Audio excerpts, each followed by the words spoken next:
Hello guys, kumusta kayo? Ito ulit tayo sa hulo dito sa ating papayahan.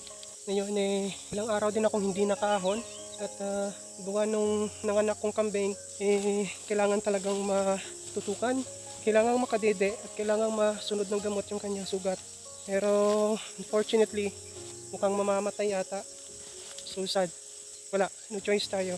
Siguro na-infection yung sugat nun. Kasi ang lalaki talaga nung parasites na nakuha ko doon nung una ko natuklasan. Wala tayong choice but we have to continue, no? So ngayon lang ulit ako umahon at medyo makulimlim. Parang uulan pa ata. Ngayon guys, ipapakita ko sa inyo. Ito. Nakikita nyo ba yan? Ayan o. Diba? Bunga na yan ng saging. Lakatan. Sure na yan na lakatan. So, isang linggo lang ako na hindi nakaahon. At ito nga oh. So ayan oh, meron ulit. Oh, di ba? So sunod-sunod yung bunga ng ating lakatan.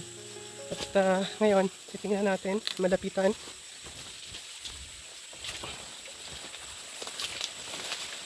Oh, malaki. Tingnan nyo guys. Ayan oh. So di ba?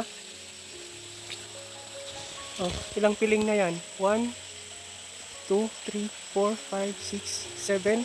6, 7. Oh, 7 piling na yan. Di ba? Kakatuwa. Nagsisimula ng mamungahan yung aking mga lakatan guys. At kakatuwa lang. Grabe. Oh, it's like small fulfilling now. Makita mo yung mga tanim mo na namumunga na. Oh, ayan oh, ang laki niyan oh. So yan, ito ay ilang piling na to? 1, 2, 3, 4, 5, 6. 6 na piling na yan. Oh, di ba? So, nakakatuwa lang. So dito lang to sa area na to. At bibisita pa ako dun sa taas. Diyan oh, kung meron ba dyan. I think, mga namumunga na rin yan. Ang ganda. Malaki ng buwig. So, yun lang muna guys, and please keep on supporting me by playing all my uploaded videos. And yeah, and see you in our future vlogs. Bye! Thank you!